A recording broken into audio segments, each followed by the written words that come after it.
Question number first, सामूहिक अचिंतन का संप्रदाय डेक्स द्वारा किया गया था। तो ये किसके द्वारा किया गया था? सामूहिक अचिंतन का संप्रदाय युग द्वारा किया गया था, यानी कि ऑप्शन नंबर डी करेक्ट हो जाएगा। क्वेश्चन नंबर सेकंड क्या कह रहा है? प्रशासनिक अंतर्बोध परीक्षण TAT व्यक्तिगत को मापने की एक ऑप्शन है आत्मनिष्ठ तकनीक है, वस्तुनिष्ठ तकनीक है, पक्षेपी तकनीक है या प्रयोगात्मक तकनीक है। तो इसका ऑप्शन नंबर क्या सही होगा? इसका ऑप्शन नंबर सी सही हो जाएगा, पक्षेपी तकनीक है, यानी कि टेक्ट व्यक्तिगत को मापने की एक पक्षेपी तकनीक है। ऑप्शन नंबर थर्ड क्या कह रहा है? अहम डेक्स के नियम पर कार्य करता है। तो अहम किसके नियम पर कार्य करता है? तो इसके ऑप्शंस हैं सुख, नैतिकता, वास्तविकता या कल्पना। तो इसका ऑप्शन वास्तविकता सही हो जाएगा, यानी कि ऑप्शन नंबर सी करेक्ट हो जाएगा। क्वेश्चन नंबर फोर्थ क्या कह रहा है? इदम अहम परा अहम किस संरचना के भाग हैं? इसके ऑप्शंस हैं मन, व्यक्तिगत, चेतना या रक्षात्मक मनोरंजना। तो ऑप्शन नंबर फोर्थ का क्या सही हो जाएगा? व्यक्तिगत, यानी कि इदम अहम पर अहम व्यक्तिगत संरचना के भाग हैं। ऑप्शन नंबर फिफ्थ क्या कह रहा है? क्वेश्चन नंबर, मनोसामाजिक सिद्धांत निम्नलिखित में से किस पर बल देता है?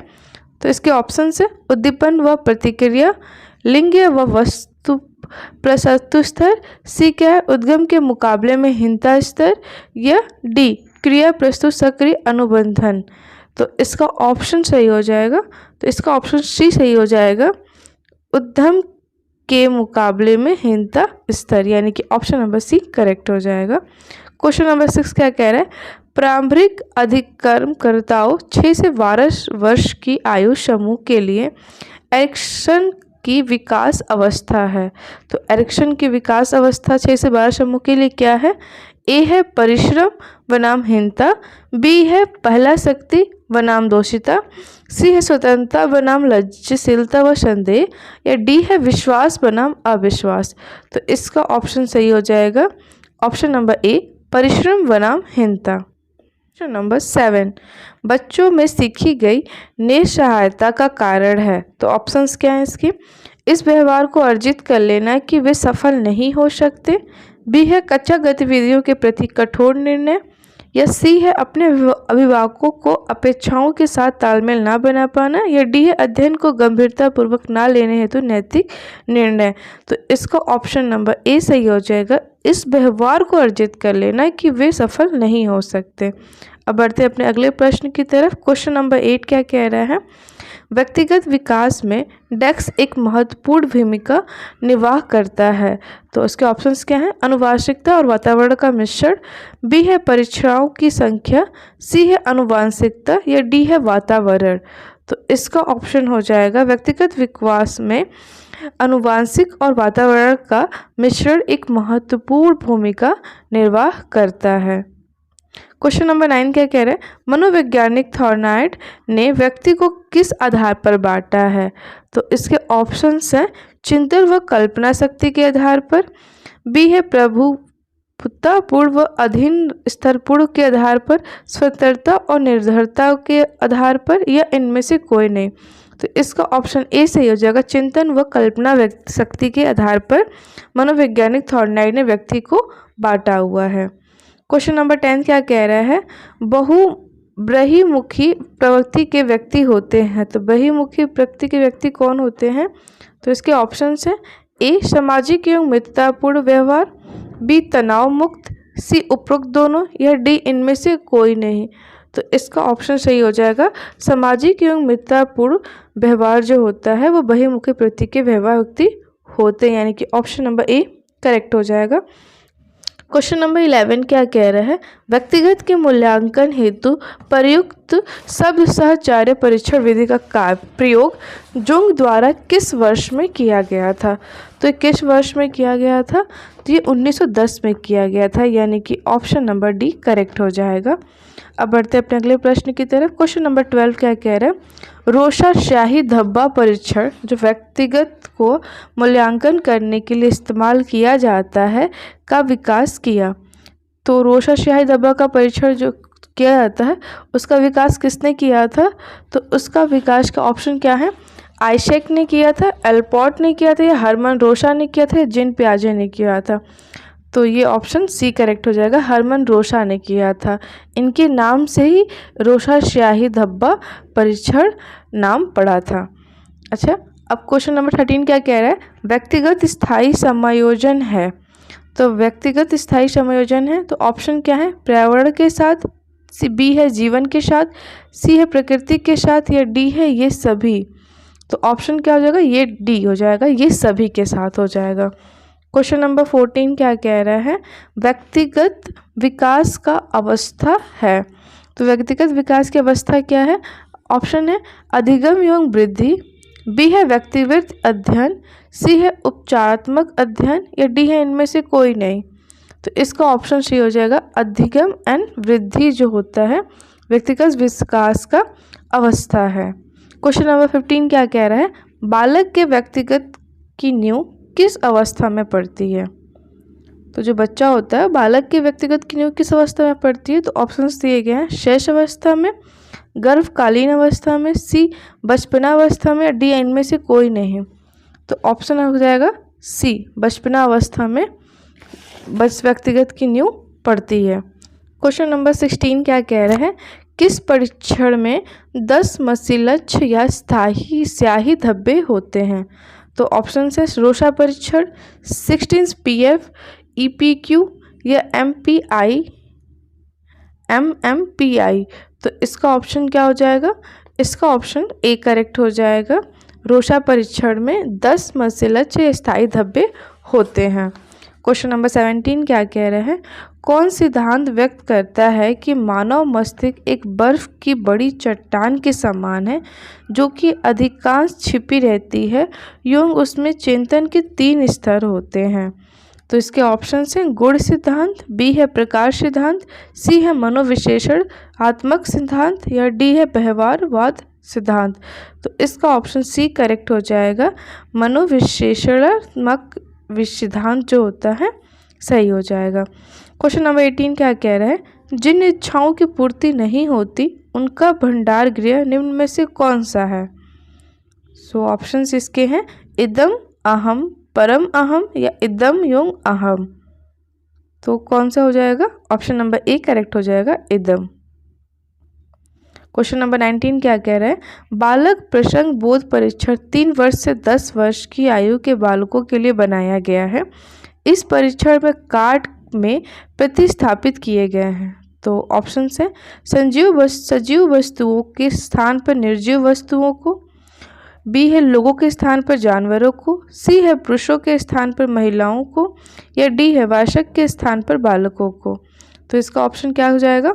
इसका ऑप्शन नंबर बी करेक्ट हो जाएगा, लोगों के स्थान पर जानवरों को रखा गया है। क्वेश्चन नंबर 20 क्या कह रहा है? बहिमुखी विद्यार्थी अंतर्मुखी विद्यार्थी से किस विशेषता के आधार पर भिन्न होता है? तो इसके ऑप्शंस हैं मजबूत भावनाएं, पसंदगी एवं नापसंदगी, बी है मन ही मन परेशान होने की अपेक्षा अपनी भावनाओं का अभिव्यक्त करता है, सी है अपने बौद्धिक कार्यों में डूबा रहता है, डी है बोलने की अपेक्षा लिखने में बेहतर होता है। तो इसका ऑप्शन क्या हो जाएगा? तो बहिमुखी विद्यार्थी अंतर्मुखी विद्यार्थियों से किस विशेषता से विभिन्न होता है? तो मजबूत भावनाएं और पसंदगी और नापसंदगी में भिन्न होता है। क्वेश्चन नंबर 21 क्या कह रहा है? एक संतुलित व्यक्ति वह है जिसमें ऑप्शन है इदम एवं परम अहम के बीच संतुलन स्थापित किया जाता है, इदम एवं अहम के बीच संतुलन स्थापित किया जाता है, या अहम एवं परम अहम के साथ संतुलन स्थापित किया जाता है, तो या मजबूत अहम को बनाया जाता है। तो ऑप्शन नंबर ए करेक्ट हो जाएगा, जो कि इदम एवं परम अहम के बीच संतुलन स्थापित किया जाता है। क्वेश्चन नंबर 22 क्या कह रहा है? नृत्य, ड्रामा एवं शिल्प कला का प्रयोग किया जाता है। तो ऑप्शंस क्या हैं? विशिष्ट गुणों के विकास हेतु, बी व्यक्तिगत को ढालने के लिए, सी क्या कह रहा है? दबी एवं बर्दाश्त ना की जा सकने वाली अंतनोद के प्रकटीकरण हेतु, या इनमें से सभी। तो इसका ऑप्शन नंबर डी करेक्ट हो जाएगा, इनमें से सभी। क्वेश्चन नंबर 23 क्या कह रहा है? निम्न में से कौन सी तकनीकी प्रक्षेपण तकनीक नहीं है? तो ऑप्शंस क्या हैं इसके? खेल तकनीक, बी है शब्द साहचर्य परीक्षण, सी है चित्र साहचर्य परीक्षण, या डी है व्यक्तिगत अध्ययन। तो इसका ऑप्शन क्या हो जाएगा? ऑप्शन नंबर डी करेक्ट हो जाएगा। व्यक्तिगत अध्ययन जो है वो तकनीकी प्रक्षेपण तकनीक नहीं है। तो क्वेश्चन नंबर 24 क्या कह रहा है? व्यक्तिगत व्यक्ति में उन मनोदैहिक व्यवस्थाओं का गत्यात्मक संगठन है जो वातावरण के साथ उसके अपूर्व समायोजन को निर्धारित करता है। व्यक्तिगत की यह परिभाषा दी है, यह परिभाषा किसने दी है? तो ऑप्शन क्या है? मुरे ने दी है, जेवी वाटसन ने दी है, सी DW आलपोर्ट ने दी है, या डी स्किनर ने दी है। तो इसका ऑप्शन हो जाएगा DW आलपोर्ट ने दी, यानी कि ऑप्शन नंबर सी करेक्ट हो जाएगा। क्वेश्चन नंबर 26 क्या कह रहा है? एक बालक के व्यक्तिगत के मापन की सर्वाधिक वस्तुनिष्ठ विधि है। तो इसके ऑप्शंस क्या हैं? प्रक्षेपी विधि, संचात्कार विधि, प्रश्न वाली विधि, या समाजमिति विधि। तो इसके ऑप्शंस क्या हो जाएंगे? इसका ऑप्शन हो जाएगा ऑप्शन नंबर ए प्रक्षेपी विधि, जो होता है एक बालक के व्यक्तिगत के मापन का सबसे अधिक यूजफुल होता है। क्वेश्चन नंबर 27 क्या कह रहा है? व्यक्तित्व की समाजशास्त्रीय प्रकार का सिद्धांत दिया गया। तो किसके द्वारा समाजशास्त्रीय किस प्रकार के सिद्धांत दिया गया था? तो ऑप्शन है हिपोक्रेटस के द्वारा, बी है कैचमर के द्वारा, सी है सेल्डन के द्वारा, या डी है स्पेंजर के द्वारा। सो ऑप्शन क्या हो जाएगा? तो ऑप्शन नंबर डी करेक्ट हो जाएगा, स्पेंजर के द्वारा। क्वेश्चन नंबर 28 क्या कह रहे हैं? बाल अंतर्बोध एपर सेक्शन परीक्षण का निर्माण किसने किया? तो ऑप्शन से मरे ने किया, बी है बेलक ने किया, सी है रॉबर्ट ने किया, या डी है रोजन विंग ने किया था। तो किसने किया था? तो ऑप्शन नंबर बी करेक्ट हो जाएगा, बेलक ने किया था, यानी कि ऑप्शन नंबर बी करेक्ट है। क्वेश्चन नंबर 29 क्या कह रहे हैं? व्यक्तिगत रूप से किसी व्यक्ति के अचेतन मन का अध्ययन करना कहलाता है। तो क्या कहलाता है? तो ऑप्शन क्या है? अवलोकनात्मक विधि, विषय परक विधि, प्रक्षेपण विधि, या मनोविश्लेषणात्मक विधि। तो इसका ऑप्शन क्या हो जाएगा? तो इसका ऑप्शन सी करेक्ट हो जाएगा, प्रक्षेपण विधि कहलाता है। क्वेश्चन नंबर 30 क्या कह रहा है? विपिन एक दीर्घश्वापन है और पुस्तकों को पढ़ने में रुचि रखता है और गैर मित्रों से अपने विचार प्रस्तुत नहीं कर सकता है। यह व्यक्तिगत का कौन सा प्रकार है? तो इसके ऑप्शंस हैं ब्रह्मामुखी, बी है अंतमुखी, सी है मध्यमुखी, या डी है खिलाड़ी प्रवृत्ति। तो इसका ऑप्शन क्या हो जाएगा? इसका ऑप्शन हो जाएगा ऑप्शन नंबर 20 करेक्ट हो जाएगा, अंतर्मुखी, यानी जो अपनी बातें किसी से कह ना पाते हो। क्वेश्चन नंबर 31 और ये आज का हमारा आखिरी प्रश्न है। निम्नलिखित में से कौन सा लक्षण बहिर्मुखी व्यक्तित्व की नहीं है? तो इनमें से कौन सा लक्षण है जो बहिर्मुखी व्यक्तित्व का नहीं है? तो ऑप्शन से मिलनसार होना, बी है नेतृत्व शक्ति, सी है आक्रामक स्वभाव, या डी है दीर्घश्वापन देखने वाला। तो इसका ऑप्शन करेक्ट हो जाएगा दीर्घश्वापन, सपना देखने वाला जो व्यक्ति होता है वो बहिर्मुखी व्यक्तिगत का लक्षण नहीं है। Okay, thank you so much for watching my video. If you like my video please make sure like and subscribe my channel. Thank you so much.